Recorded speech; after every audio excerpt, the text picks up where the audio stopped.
My name is Harrison Wheeler, and this is the Technically Speaking podcast. I sit down with BIPOC designers, entrepreneurs, and technologists.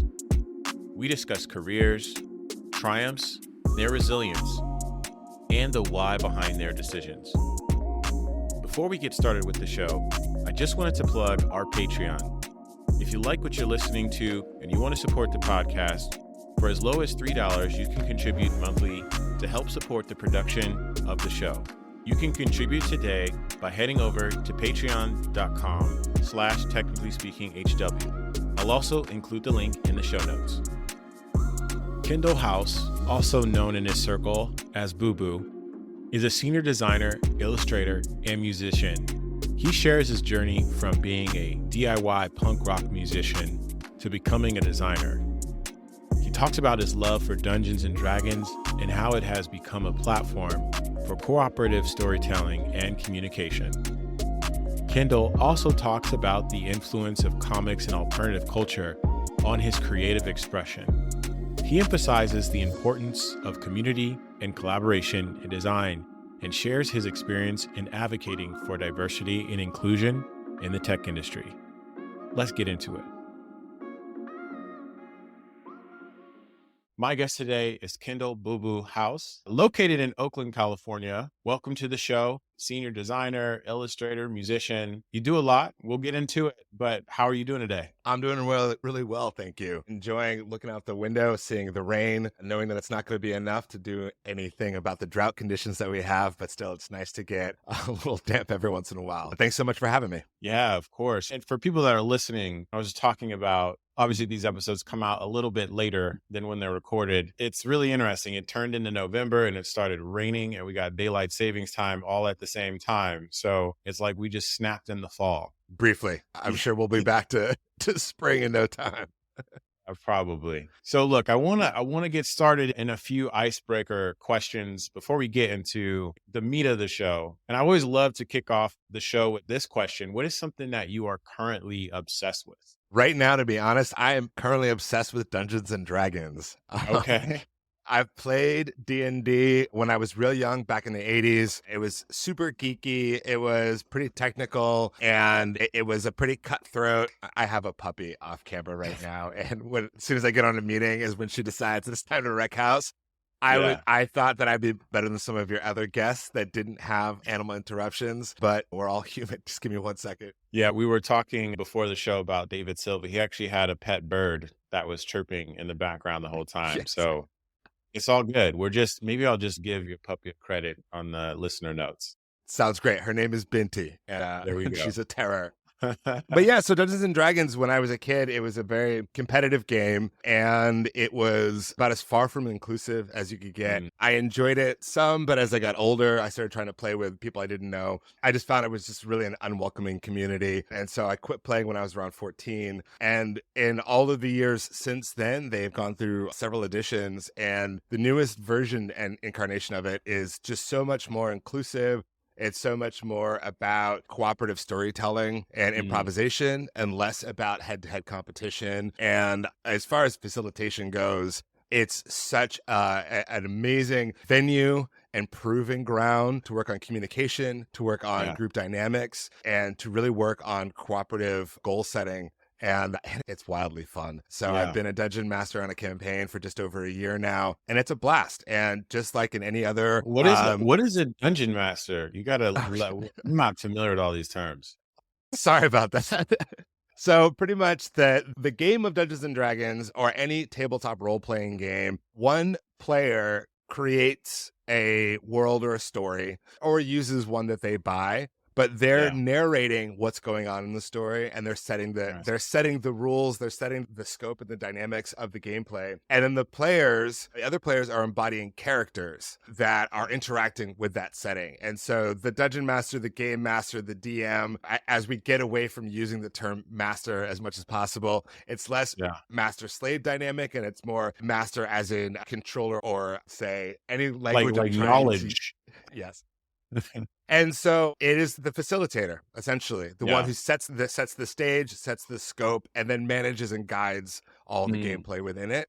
So there's a lot of responsibility, a lot of opportunity to really flex one's creativity and imagination. And so Yeah. it's arguably the most challenging role within a role-playing game, but I find it to be wildly rewarding. And it gives me an opportunity to have my ADHD hyper-focus be Sure. on things that are lower stakes than Mm. spending all night working on my day job or things like that. I find that I'm going down a rabbit hole. I can channel that energy into something fun for my players. Yeah. I imagine there's a bit of improvisation with that. And even though you put in all the planning. It's all improvisation. So even the Yeah. planning is really about creating as many opportunities as possible, but never deciding for the players what they're going to choose. I Mm. think that my UX training has really Yeah. helped with that, where we know best laid plans. It doesn't matter. The user is going to do what the user is going to do. And Yep. why my puppy agrees. But we really want to just provide successful outcomes Yeah. without necessarily knowing the choices that are going to be made. So if Yeah. they choose things that we never anticipated, I think that planning goes into making sure that they're likely to be successful either way. Yeah. Yeah. Look at that. Generative exercises, even in gameplay. Absolutely. Absolutely. Yeah. This is so hilarious. He's playing fetch with his dog while we're on. This is very much my day to day. I spend a lot of time in It's so meetings nonchalant. while I'm casually throwing a toy for my dog. All right. All right. So look, I got to ask you this question. How did you get the name Boo Boo? What's the history of that? Sure. So I have an older, bigger brother. And when we were kids, we were about 2.5 years apart. We were 2 grades apart. And when I believe I was in 5th grade, still in elementary school, he was in 7th grade up at the middle school. And his art teacher and girl in the class decided that he looked like Yogi Bear, which he does. And so he became Yogi at that time, and I became Little Yogi for a couple Okay. years until one of his brighter friends realized that I could go by Boo Boo. I grew up in Boston in the 1980s and 90s where it was like a Dick Tracy comic. Everybody had a nickname. And so it was very easy to just adopt that. And so I have just been Boo Boo forever. Yeah. I professionally go as either Kendall or Boo Boo. Some people don't want to call a grown man Boo Boo. That's fine. Kendall's an option as well. Yeah. Yeah. And have comics played just a big role? I'm curious, did that have an influence even in terms of just the direction that you've gone down professionally? I think a little bit. I'm definitely one of those people. When I was a kid, I was a super heavy reader, and I was really into alternative culture in general. Okay. And so when my brother and I were very young, 2nd and 4th grade, there was a comic shop that opened down the street by two 20-something punk rock guys, both named Sean. And my brother and I were going in there just looking for comic books, and they just pegged us as free thinkers or whatever. And so they got us into the first iteration of the Teenage Mutant Ninja Turtles when it first came out, and it was for mature readers, and got us into, it was soon afterwards, things like The Dark Knight Returns by Frank Miller, The Watchmen, Mouse. 1987, 1988 were big years for kind of alternative comics in general. And that was, as we were discovering alternative music, it really highlighted and also we were really into sci-fi and fantasy books. Like we were just in general into seeking out things that our classmates weren't a part of. Part of that came from being marginalized within our community, within our neighborhood. My brother and I were two of the only kids of color in our school. It was mostly Irish Catholic and Jewish neighborhood, and we were the poor kids. There was a lot about us that couldn't fit in if we wanted to. And so we just struck out for other culture. And that is, I think, a big part of why I seek out marginalized communities. One, because I think some of the most interesting art and expression comes from those communities anyway. Right. But also it's in alternative spaces, oftentimes we have the power and we have the capability to set the rules ourselves, to come up with our own standards where we don't have to be beholden to standards that were designed for other people and standards that were designed to exclude us. And so this certainly tied together. Now, was the Hanna-Barbera network a part of that? Not necessarily, but I think there's something about the magical realism of cartoons and comics and science fiction and fantasy that predated Afrofuturism, but really put together this idea of being able to speculate our own futures, our own realities, and gave me the ability to have a creation mindset of being able to go, well, things aren't satisfactory the way they are, rather than just wallowing in discomfort, I feel empowered to be able to create new realities. Yeah, I love that. I love that. So one of the things you talked about was music. Your music. Do you still play music? I do actually. I was just in the recording studio Tuesday finishing up a new record for my band. Ah, Yeah, wh- so still what? So doing that. okay. So what kind of music? What instrument do you play, and what's the name of the band? I have been performing music since I was 4, and I have done a lot of styles of music. My Mm, home really is in political punk rock. And so my band that I'm in right now is called Mass Arrest. It's a Black liberation wow. hardcore band, hyper political. And in this band, I do sing, and I'm the Yeah. lyricist and the art director. Wow. And yeah. But in other bands, Wow. I'm also very much a bass player. So I've been Okay. in bands playing bass. Yeah. I started as a violinist. So Yeah. I just like the opportunity to get down. Yeah. So look, if there is a way that you could describe the sound, like how would you describe it? I would say to an insider who is familiar with the Mm, genre, I would say that it's hardcore with maybe a late 70s Brit pop influence. To mm, the outsider, yeah. loud and brash. Yeah. I would say if you don't like heavy music, don't worry about looking it up. It probably won't be your cup of tea. But if you're into heavy music, if you're into the hard stuff, then I definitely think that everyone in this band, we've all been recording and touring music for decades. And so Mm. I think that over time, the music just tends to get more and more interesting. And this is certainly some of the most interesting music that I've had the pleasure of performing with. Yeah. And I'd imagine this is also some of the most interesting times. So I'd imagine there's a lot to there's a lot of content to write around, I'm assuming. Absolutely. When I was asked to join this band at that time, I was really burnt out on a lot of things, and I was having a very difficult time professionally and personally. I was experiencing a lot of burnout, which leads to a lot of existential Yeah. dread and doubt. And so I had said, okay, I will agree to be in this band, but it's going to be my final band in the genre. And it's going to be a Dear John letter where I'm going to say goodbye, because it's a progressive space. But even in this progressive space, as a Black person, I still felt very excluded Yeah. after almost 30 years of active participation. And so it was really an angry record. And we were able to finally release the full length LP right before COVID. So we were not able to tour and support it. And in the interim, all of these other younger Black bands of the same genre have popped up all over the country. Not as a result, I'm not going to take credit for that are way more fierce and fearless, way more Mm, expressive, and are exactly what I was lamenting the lack of. yeah. And it was a boon. Yeah. And so when it came to writing the second record, rather than continuing the topic of kind of despair and frustration, I wanted to approach it as honestly as possible and express the hope and encouragement that I now feel because of bands like Zulu or Soul Glow that are just changing the scape and changing the scope of who can express and what they can express. And so while there's plenty to complain about, Yeah. and I'm all for calling things out when we see them and when we encounter them, as someone who has a platform for creative expression, I have to remember that is a privilege.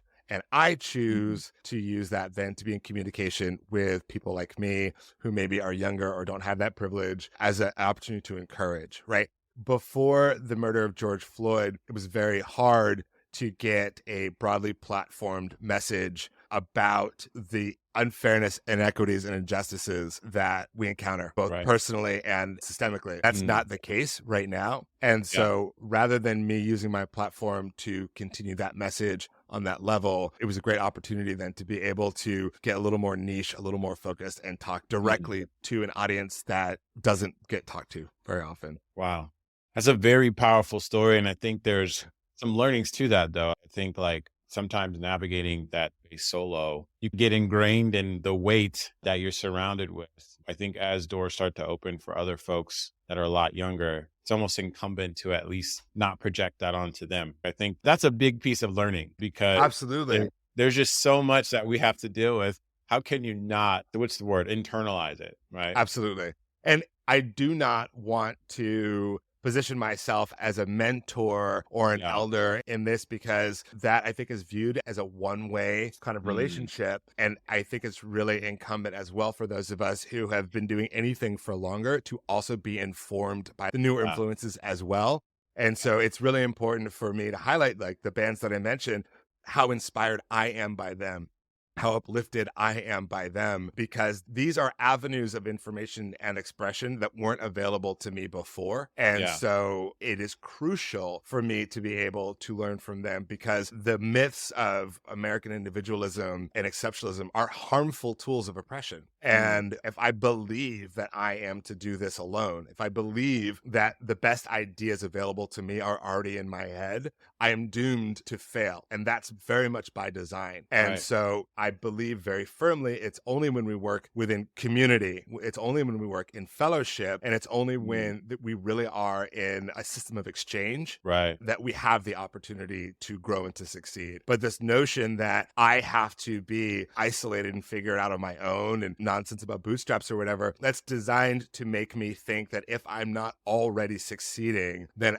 I'm not going to. And that's why the whole self-made CEO myth or founding father or whatever is so important as tools of oppression. We never talk about the broad networks they have. I work with my consultancy. I work with CEOs that they have whole boards of directors. They have people advising them on their personal lives so that they can handle their personal relationships, their grooming and things like that. They have so many people that are giving them advice and helping them make the right decisions. They wouldn't be allowed to. They couldn't operate without a board of directors, either personally or professionally. They're expected to be in community. They're expected to be guided by others as well. And so to assume that we should or could operate differently, it's nonsense. I'm sorry. I get hella ranty about this stuff. I'm very passionate. No, I think that's really important, right? Like even the president has a huge group, a huge staff that is helping make decisions and write speeches and basically booking where he needs to be every single day. That's not a self-made trait. And also, I'm sure is instructed to not sit alone with doubt. If nothing else, you call somebody and say, hey, I'm feeling some type of way, or I'm about to make a big decision. Could you just read over this email? How's the tone? Even the interview with David Silva that you had, I thought was fantastic. And one of the things that he talked about was having a buddy review emails for tone or make business calls for him and stuff like that. Even he, with his broad community in these leadership positions, even he is talking about this kind of lateral cooperation where it's just like, hey, you're just my homie. I trust you. Would you help me out with this? And I think that's super important. Yeah. So look, I want to talk a little bit about like your path into design and where is that at today? Do you have this like broader approach to community that help inform how you approach your work? Maybe take us through that. Sure. So I got into design really organically as a function of being a musician. When I was a kid, I started playing in DIY bands when I was 12 years old, and we wanted t-shirts. We needed designs for our cassette covers and demos and record covers and tour posters, and we didn't have money to hire anybody. And so it would fall on just whoever was keen to do it. So I got really interested in doing that. Back in the day, it was cutting things out, photocopying if you had the hookup at Kinko's, and printing stuff on your own. And so I got really into composition, and I really got into visual communication. It really was, especially with posters, it was about figuring out ways we're in this niche, esoteric community, and how to telegraph from a distance that this is insider information, but also that it's clear enough to be able to know when the gig is, where it's at, and whatever. And so that was something that an interest of mine that really grew. I wasn't in school. My day jobs ran the gamut from training chef to bouncer to bike messenger, barista. I had all of the hipster jobs. And design was this kind of common thread that I was doing first for my own projects and then for other people's projects, then started doing it for record companies and tour promoters and stuff. And it's something that I didn't have the word hustle for at the time. And I probably wouldn't have thought of it as hustle. I just had all this creative energy. Right. And it was just a way to burn it off and to use it and to explore visual ideas. And then I remember a pretty pinnacle moment, like many designers of my generation. A friend of mine asked me to design a CD cover for him and offered me in exchange a bootleg copy of Photoshop, which was a game changer, right? And I locked myself away for a few days, learned how to use the clunky UI. I didn't grow up with computers in the house. So all of this was just really new for me. I wasn't even in community with people with computers. And so a lot of it was trial and a whole lot of error, but it worked out. And so I continued to build the practice, freelancing on the side, but I still didn't feel confident making it my primary means of income. And after about 10 years, it started to eclipse my day jobs as far as the income went. And my day job started getting in the way, being able to focus on design, both developing the skill and executing it. Yeah. And so eventually I decided to I didn't feel like college was something that I had access to or time for. And so I went and got a certificate in graphic design through Berkeley Extension. And that was really a matter of crossing my T's and dotting my I's because I had been so entrenched in books. Yeah. Like Ellen Lupton was someone in particular. Her books on typography and design were just they were so integral to my understanding of design and my passion for it that going to school, I didn't necessarily learn a lot, but it set up some great work habits for me. And then I also got a certificate in UX from General Assembly. Okay. Which is a boot camp. And so I came out of those and started my freelance full time, was able to launch a career doing that. And I did freelance for about 5 years and it was really boom and bust. And I didn't want to work in-house because I wanted to have a broad variety of clients and projects.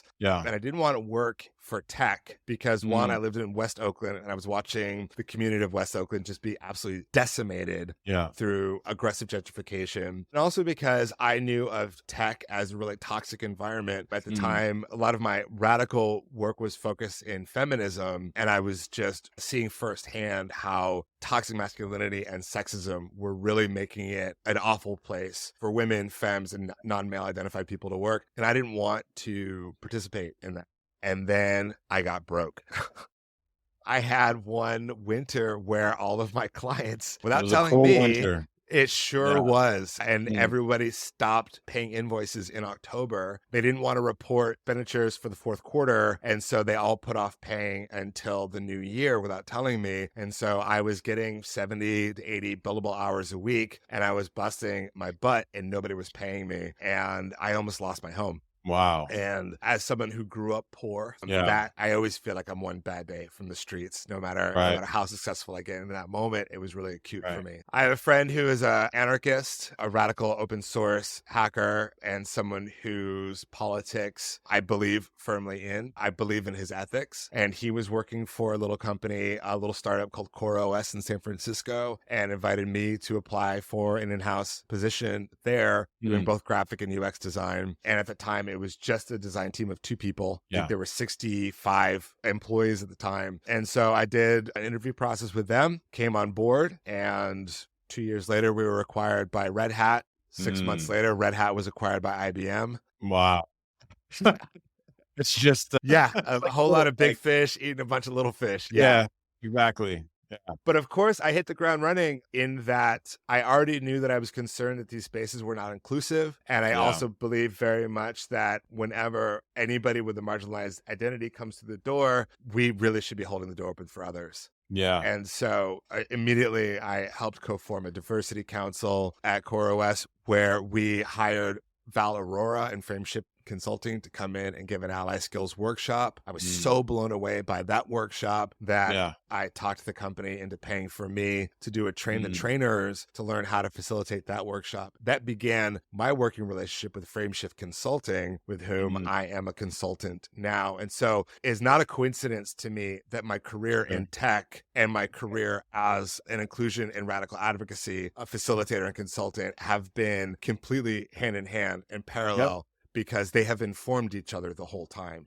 Yeah. And you see it even from how you grew up and how that's also played a role in how you approach things and your lenses to it. I think there's a few things that stand out. I just love how you are a student of design and just dedicated so much effort to it, where eventually those things worked out and the classes at least help formalize a lot of those skills. So I think I love that. I love that piece because I think there's a point where the 10,000 hours is a really important part of being a designer and doing the job well. But then also too, So I think I saw like did you help form the ERG at Red Hat as well, or? Not Red Hat's ERG. Red Hat's ERG is Build Blacks United in Leadership Got and it. Diversity. I Okay. am on the leadership team of that, Yep. but I did form the ERG at CoreOS, and I have helped Okay. form ERGs at other companies as well. Yep. A huge proponent of ERGs. Yeah. And then I also saw you were co-chair of Bay Area Black Designers too at one Yeah. point. So, and I've Yes. had Kat on the show before. So She is a hero and one of my best friends. I'm a DIY person. When I see something I like, I ask how I can participate and help. And yeah. I was so frustrated I lived in West Oakland. I lived in a Black neighborhood, and I would get on BART every day to go to financial district of San Francisco. And the further I got from West Oakland, the further I got from Black people. And then I would get to the office, and it was 2015, and I was right on the marching route for, gosh, I don't know if it was Sandra Bland or Freddie Gray or Philando Castillo, exactly who it was we were marching for at the time. But then I would get to work and people would just talk about how the marches were bothering their commute, and the disconnect from it was painful. And so I Googled Black designers, Bay Area. Kat Veos is queen of SEO. Yeah. She named her group the Bay Area Black Designers. And so I went and joined that right away and became a contributing member, and had the honor of being co-chair of that for a while, because I just always want to get involved and I just always want to help and contribute as much as possible. Yeah. I can reflect in the same sort of circumstances when a Black person gets killed and it's all on TV, and then you go to work and no one's talking about it. It's a very isolating experience. And I think I probably made a pledge to myself, like, that I can't be in an environment like that anymore. If it's company doesn't have it, then I'm going to do something about it. Now, there's also questions of why you need to do that much work in a company that you're in. We don't have enough time on this call for that discussion. Well, you know what? I'll tell you what, though, I would love to come back to talk about that, because before the murder of George Floyd, there was very much the problem where nobody was talking about it, and that was isolating of itself. And then post George Floyd, we saw a situation where our Black ERG was around 250 members, almost all of whom were Black, and we were just operating amongst ourselves. And then after the murder of George Floyd, we had over 450 new people join within 2 days, none of whom were Black.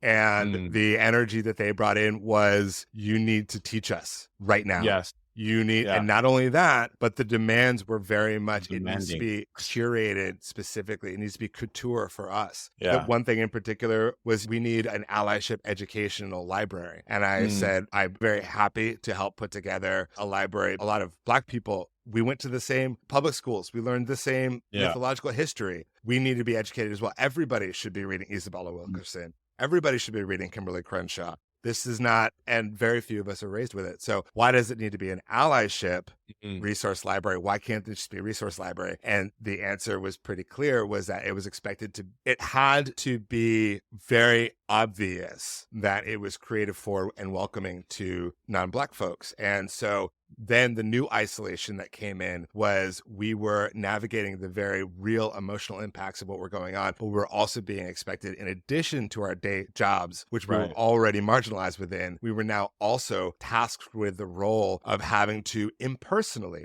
without passion, without opinion, without any emotion attached to it, now become these experts and these consultants, providers. And so it was a brand new type of isolation. And so when I thought about this interview, which I'm just hype on this opportunity, I really wanted to be sure to say, in this 2 years after the murder of George Floyd, many of us are working at these companies, and many of us are on these interior committees, and we're part of these action teams and all of these things that we're doing to help our companies live up to their own stated DIY manifestos and mission statements and public statements and all this stuff. We are providing this service to the company, not to our communities. This is not a self-serving act. And I think about my therapist, Black woman, she's trying to understand why I am putting myself through burnout, why I am putting in all this extra work while I'm still not on the same career track at my job as my white peers are, and express to her that I am concerned that nobody is advocating, especially for the newer employees of color, the newer Black people that come in. The retention is awful and this and that. And she's really helped me think about, who am I serving? Am I helping improve a system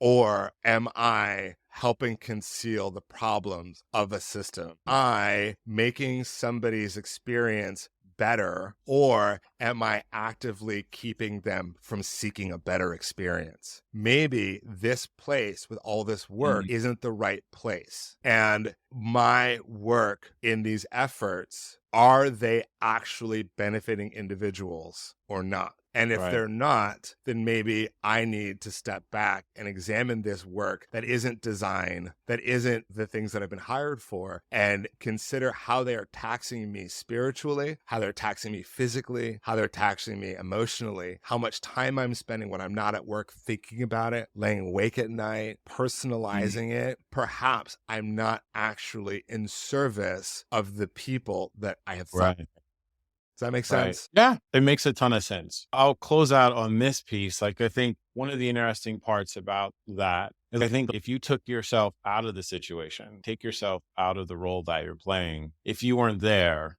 are things still playing out in the way that is beneficial? I've definitely had to take that lens, because this should be something like, if you're putting in that type of effort, if a company is really committed to, I think in an ideal world, would be able to self-sustain without an individual or a particular set of individuals, right? Because, you're not going to be there your whole life.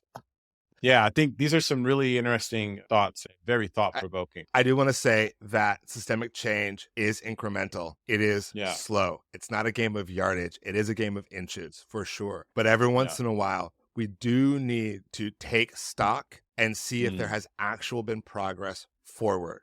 Do not be discouraged by slow progress, but keep an eye out for false progress. False progress is busy work to keep you from actually trying to make change or feeling like your revolutionary spirit is being engaged. Slow progress is progress. No progress is a problem. And maybe the solution that you have been trying to apply isn't the right solution, right? We know that as designers. We know that as creators of experiences for people, that sometimes we think we have the right solution and we've just been looking at it wrong. You have to take a step back, reframe it, look at it again. Yeah. Hey, thank you so much, Kendall. That was great to close out the show on. I appreciate you being on. We need to do another recording. I'd love to. This is such a treat. We just need to meet up in person. Like, we actually I just had hosting a meetup in Oakland this past weekend. Let me know. I want to come out. Yeah. We'll do some more, especially next year. All right. Sounds good. Yeah. How can folks follow up with you? Where are you at on the internet? I'm over 40, so I'm fine with direct email at thekendallhouse@gmail, or you can find me on Instagram at The Resistance is Brutal. Resistance is Brutal with periods instead of spaces. I'm not really playing around with Elon Musk's Twitter these days, so find me in one of those places, or just look out for me on these streets. Awesome. Look, we'll include links to all of that in the show notes, and we'll talk to you soon. Thank you so much. Sounds good, brother. Take care. Stay dry. Thank you. That concludes the show. Thank you so much for listening. Don't forget to leave a rating and review on Apple Podcasts. That is a huge way to show your support, and it really helps us reach more people and grow our following. By the way, we release a new episode every 2 weeks, but in the meantime, you can follow us on Instagram, LinkedIn, or YouTube at Technically Speaking HW. Again, thanks so much, and I'll see you next time. This has been a production of Technically Speaking Media.